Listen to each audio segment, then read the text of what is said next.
So we're continuing the lecture on ability tests, specifically testing intelligence. And what we covered on Monday in class was broadly the history of creating theories of intelligence, and also looking at kind of the difficulty in defining what the construct of intelligence is. And we kind of left off on that the primary models that are used today are kind of hierarchical models, where the idea that there is a single construct, sometimes referred to as intelligence quotient, sometimes referred to as G, but it's made up of subcategories, larger categories, somewhere between 5 and 8, depending on the theory, such as verbal intelligence, quantitative or mathematical intelligence, visual spatial, memory, and other elements like that. But each one of them is then further made up of additional factors, such as how quickly you can do it, how quickly you learn. So, for example, if we're looking at just knowledge, for example, not only is there knowledge that you have, there's also the factors of how quickly you learn, how accurately you remember information, how quickly you can call up knowledge and integrate it. So anyway, we were moving on from there, though, to kind of just talk about some of the general issues in measuring intelligence. And one of the things we were talking about is there's kind of an assumption with any construct we're interested in measuring that there's a stability there. We've kind of talked before about the idea of trait versus state, and that most of the constructs we're interested in trying to measure in psychological tests and measurements are stable traits. So generally, the stability of intelligence is somewhat supported. As we were talking about in class, intelligence in adulthood does appear to be relatively stable. The highest predictor of lifetime intelligence tends to be young adult intelligence. So if you're actually wanting to predict how intelligent, how smart, how successful someone's going to be in their schools and in their education and in their careers, usually you do need to wait till kind of young adults. So again, ranging in middle school to high school. And that's been found to be the most important determinant of cognitive performance as an older adult. In other words, predicting how smart you're going to be throughout your life. Generally speaking, verbal intelligence skills tend to be highly stable over time, but newly learned information is much less stable. So again, it seems like that our language abilities, our verbal intellect, tends to form fairly well, tends to build slowly over time, and it's fairly stable. But when we're talking about actual knowledge, there's a lot more less stability. And you can kind of think about that when you freshly left a lecture, probably a lot of the information is available to you. But if you do not review that information, if you don't take a test on that information, very quickly, within days or weeks, a lot of that information is lost. And that's kind of what we're talking about, that though a part of intelligence is the knowledge that we learn, but our knowledge itself tends to be a little less stable over time. And we also know that that stability of intelligence does tend to decline. Many of our cognitive abilities tend to decline in later adulthood, especially beyond age 75. Another issue with measurement of intelligence is something referred to as the Flynn effect. And this is the progressive rise in intelligence test scores that's expected to occur on a normed intelligence test from the date when the test was first normed. So again, if we're talking about intelligence as a stable construct, and we're creating an intelligence test that is normed on a large sample, we'd assume then that that norm, and remember that norming is creating an interpretable score from a raw score. So for instance, an intelligence test might have 200 questions, and you get a point for each one right, so you could score between 0 and 200. But the norming process is then figuring out what is the average score in the population, and then converting that to, for example, an intelligence test, often a score of 100. Most intelligence tests are scored with the idea that an IQ of 100 is your average, and then your standard deviation is either 15 or 16, generally 15.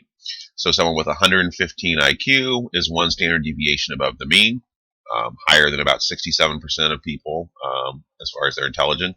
And someone with a 85 intelligence is one standard deviation below the mean, so only about 33% of people they're smarter than. So what happens with the Flynn effect, though, is that once we norm this information, if we keep using that test, as we go through generations, about every 25 years, we actually find that the raw scores are going up, which means that if we compare, so if we norm an intelligence test, let's say in 1950, the average score is going to be 100. If we use that same norm 25 years later, we're going to find that almost everyone's scoring closer to approximately 112 now. So those norms have to be changed. So what this appears like is that basically it seems like people are getting smarter. Let me walk through an actual example of how this kind of works. So we have a test in 1925, an intelligence test, that's measuring both fluid and crystalline intelligence. Again, fluid intelligence is that kind of raw, more genetic ability. Crystalline intelligence is more of what we learn, that nurture effect, so our environment, our schooling, our gathering of information. So we have our raw scores, and let's say that in 1925, the mean raw score was a 40, so this is converted to 100. On that, 100 is the mean, and then plus or minus 15 scale.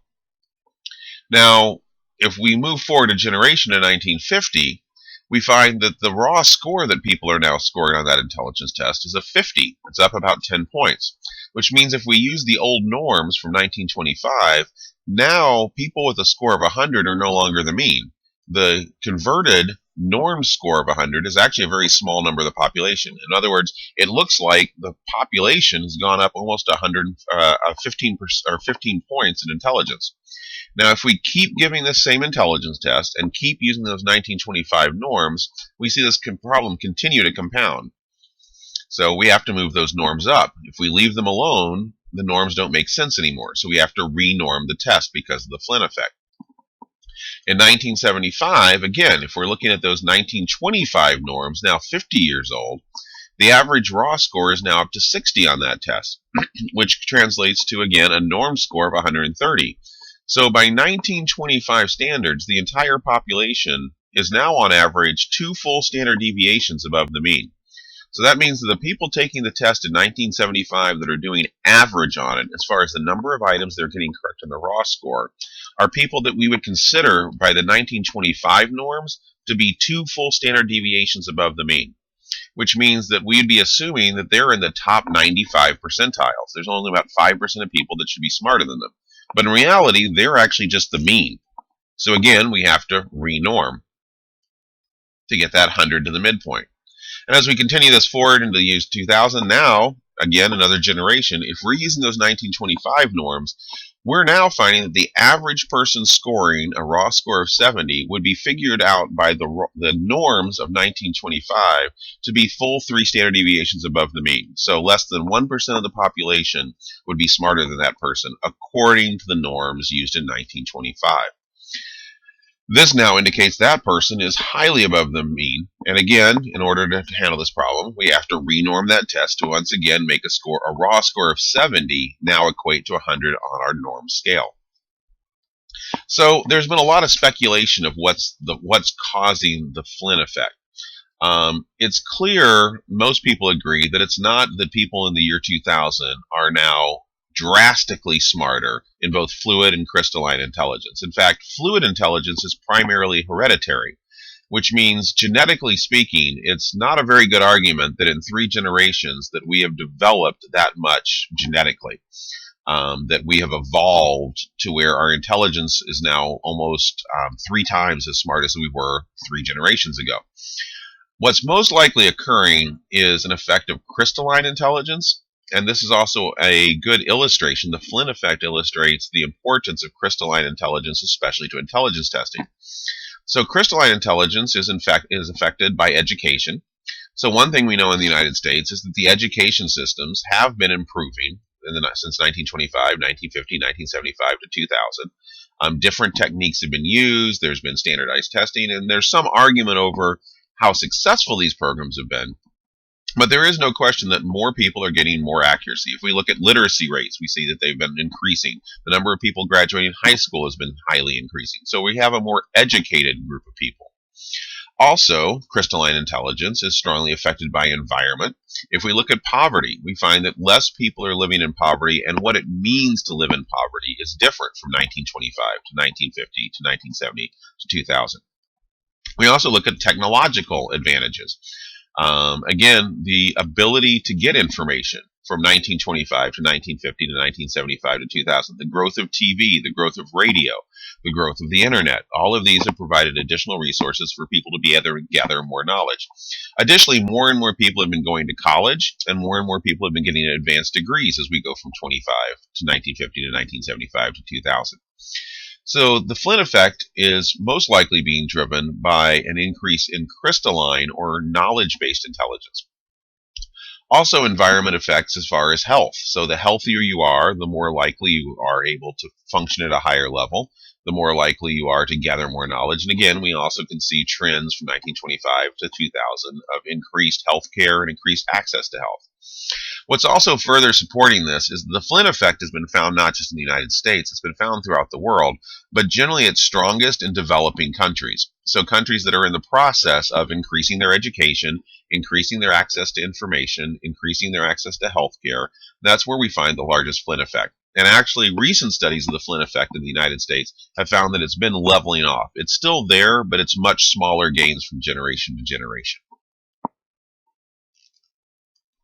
Some additional issues when measuring intelligence. And these are issues that in every case, the question is, should we be measuring this or should we be adjusting for it? So there are some gender differences in overall average scores in intelligence tests.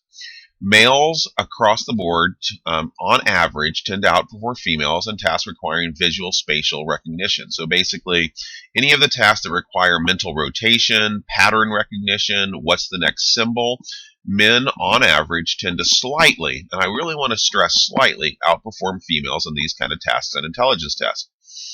While females tend to excel at language-related tasks. So basically vocabulary, understanding a passage, drawing inferences from language or written passages.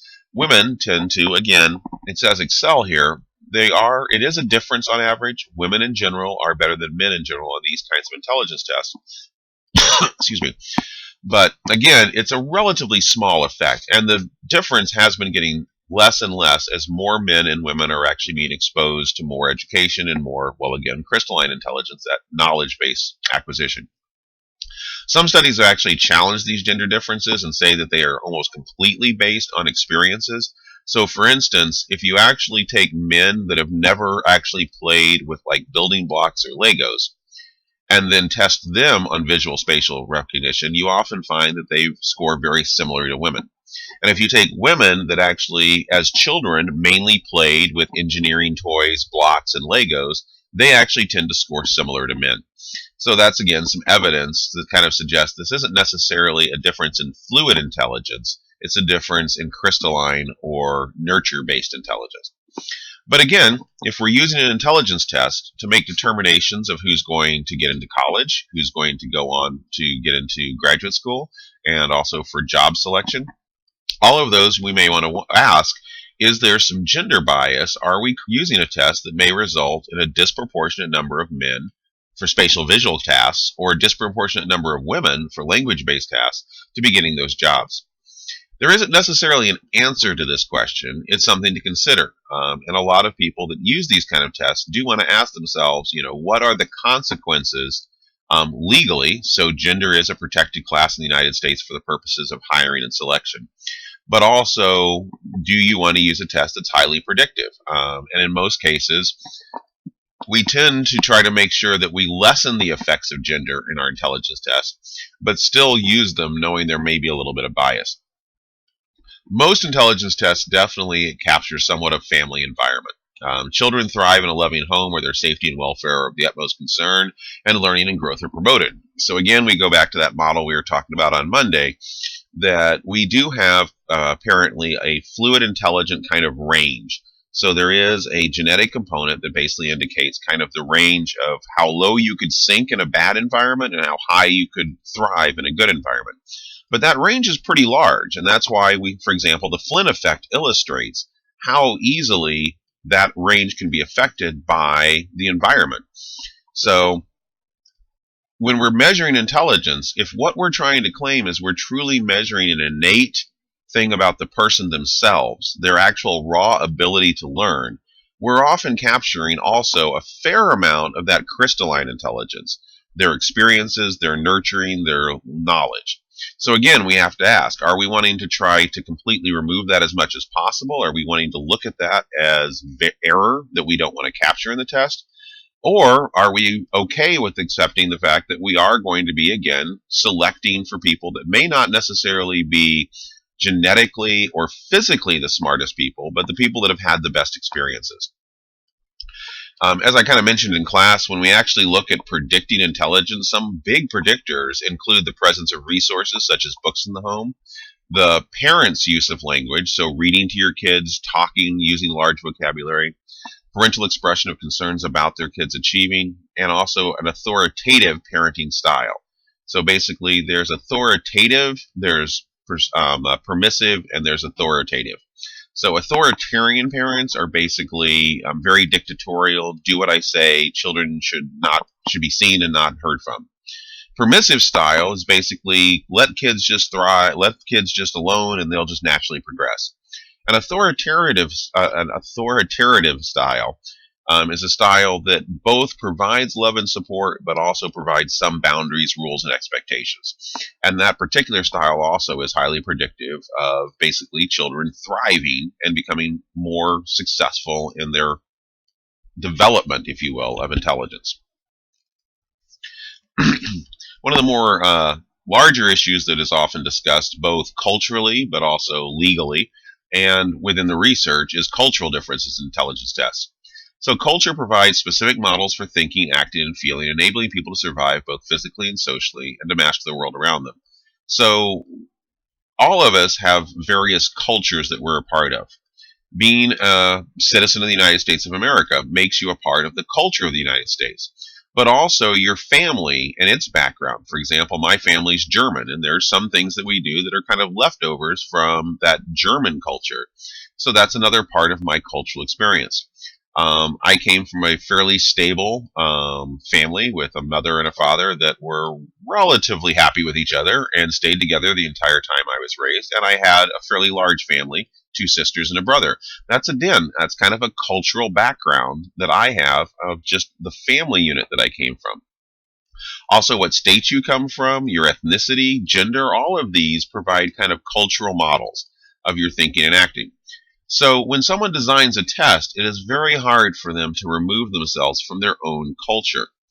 So most tests have some form of culture loading. And we'll talk about that a little bit in the slide, but culture loading at the bottom here is the extent to which a test incorporates vocabulary, concepts, traditions, knowledge, and feelings associated with a particular culture. So to create an intelligence test, we have to come up with questions that have right and wrong answers. We have to have a way to discriminate whether someone has a low level, a mid level, or a high level of intelligence through testing. As we're designing those questions, we have to ask ourselves, is the person designing the questions using vocabulary that is comfortable for them, but is not necessarily going to be comfortable for everyone? And then we have to ask, does that use of language actually bias the test? Kind of a ridiculous example is you can think of someone that has been raised in a very high social economic status might write a word problem test with an example of Tiffany goes to Saks on Fifth Avenue in her limousine. She passes 3 gazebos on the way and then stops off to have a spritzer. Now, how long will it take her to get to Saks on Fifth Avenue? Now, there's no real answer to that question. I'm just making that up off the top of my head. But that's a pretty culturally loaded question. There's some words in there some people might recognize. It's definitely talking about an experience that a lot of people wouldn't have. So when we're talking about culture loading, we're talking about probably not something that overt, but we are talking about looking for the questions and asking, are these somewhat loaded to where some people within a specific culture will be more likely to understand and empathize with the question because they'll probably do better on the question. So back up to the second point, items on an intelligence test tend to reflect the culture of the society where the test is employed, and thus many theorists have expressed a desire to develop what's called a cultural free test. The idea of a cultural free test is that basically, ideally, a cultural free test would have no cultural learning. it would measure intelligence the same with any subgroup in any culture. So you could take that test and use it for rich people in New York City, but you could also go to a small tribal region in Kenya, South Africa, and use it equally as well, and both groups would actually find nothing of any kind of culture loading in that test. Most of the efforts to make culture-free tests have been very nonverbal, very visual tests, but even the symbols we use are sometimes culturally loaded. They're symbols that make sense in one culture but may not be used in another. Even color is interpreted differently. So when we look at snow, we probably see it as white, and we say, that's white snow. If you move up to Alaska and look at the Inuit people, they actually have literally over 100 different shades of white they recognize in snow and names for those kinds of colors in snow. And again, that's an example of, even if you're just using a color comparison as a measure of intelligence, there's still going to be cultural bias on it. So the environments we live do somewhat not necessarily change how we perceive the world visually, physically, but how we actually label it and think of it is being changed by culture. So generally speaking, what most organizations are now working on is developing basically culturally fair tests. And the idea here is to try to reduce the culture loading, so make the questions as culture-free as possible, but still then recognize the limitations of that test. So for instance, you might make a culturally fair test for rural middle school students and within the United States. So this is again kind of knowing what the test has been created for and knowing who it's been normed off of. And that gives you a better idea. But you also wouldn't want to use that same test then, for example, for immigrant children coming in from Russia. So most modern ability tests are individually administered. There are tests that are available for mass use. The SAT, the ACT, the GRE are all examples of that.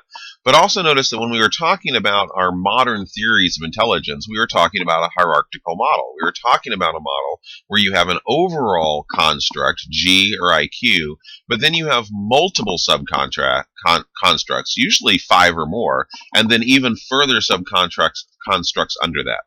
Most of that kind of advanced modeling of intelligence are lost in the tests that are given out in mass groups. The GRE, the SAT, the ACT often will have one overall score and maybe 2 or 3 subcategories. So the advantages of an individually administered test is, one, these tests are usually longer. They're usually more based on theory. They're usually better at getting at these subcontracts.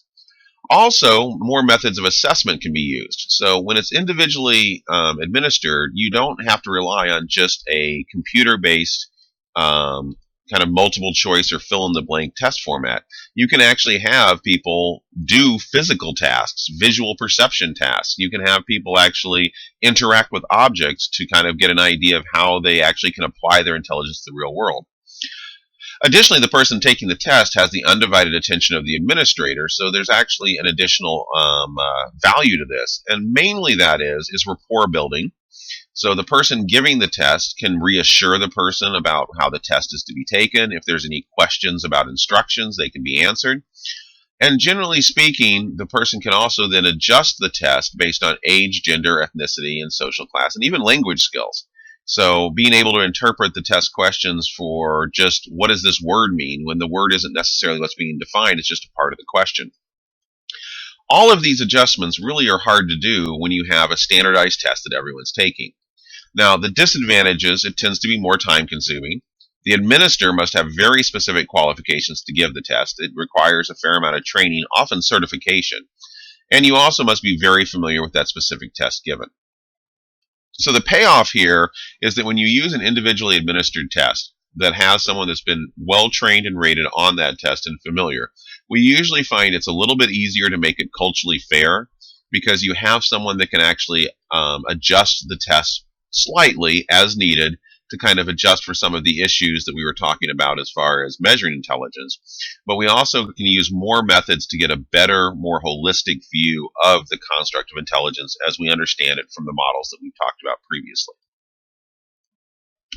So the first test we're going to talk about is that original test, the Stanford-Binet. So created by Binet and Simon in 1905. If you'll remember, this was specifically designed to test the performance of school-age children in France.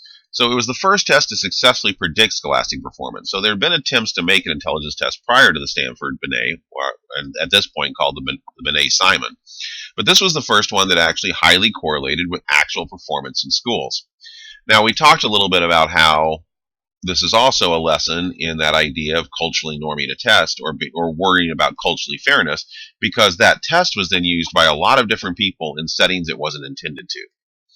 There was multiple revisions. The third revision of the Binet-Simon was in 1911, and it had 54 subset tests categorized by age group. And it was designed now for ages 3 to 15 and adults. So there was subtests, different types of constructs being measured by the Binet-Simon. So trying to basically get at education, but also fluid intelligence, though it wasn't called that at the time. But there was also specific tests dependent on your age. So we now have a fairly large intelligence test that's made to capture different age categories.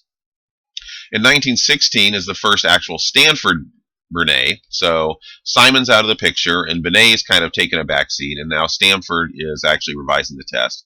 It was published by Lewis Terman at Stanford University, so that's where the Stanford-Binet comes in. And Stanford, the university, has now been pretty much the center point for the continued development of this test. It added more fluid items, so more items that actually got at kind of hereditary or genetic intelligence. So it was now measuring both knowledge or crystalline intelligence and fluid intelligence. And this is also the first test that brought up the idea of a normed set of scales, an intelligence quotient or IQ. So the current Stanford-Binet is in its 5th edition and is still used to this day. And the Stanford-Binet is made to adjust for mental age. So your raw score is actually your mental age score, which is then divided by your chronological age times 100. And that mental age itself is also a normed score off of your raw performance on the test. Using your ratio IQ, this actually gives you, again, your IQ on 100 is approximately the average, plus or minus 15. So the Stanford-Binet Intelligence Scale 5th edition is also a full score can be converted into nominal categories designed by cutoff boundaries for quick reference. So here's the current scoring for the Stanford-Binet. Again, 90 to 109 is considered average, and that 100 point is our mean, our midpoint. 110 to 119 is considered high average, 120 to 129 superior, 130 to 144 is gifted or very advanced. And again, remember, if our standard deviation is 15 and our mean is 100, that 144 is approximately 3 standard deviations above the mean. So 3 standard deviations above the mean, that means basically the top 1%. And then 145 to 160, so even further above that, 4 standard deviations is considered very gifted or highly advanced. And going downward, we also see similar kind of scores. So 80 to 89 is about 1 standard deviation below. So you're smarter than about 33%, but you're definitely below the mean. That's considered low average. 70 to 75 is borderline impaired or delayed. 55 to 69 is mildly impaired or delayed. And 40 to 54 is considered moderately impaired or delayed development. And generally, a lot of various organizations have kind of set limits on IQ. For example, the U.S. military has generally held 1 standard deviation below the mean as the average that they're adjusting for. Now, they're not using the Stanford-Binet. They use a series of their own tests. But if you convert the scores, their cutoff is approximately 85. So 1 standard deviation below the mean is about as low as they'll go and consider someone for military service.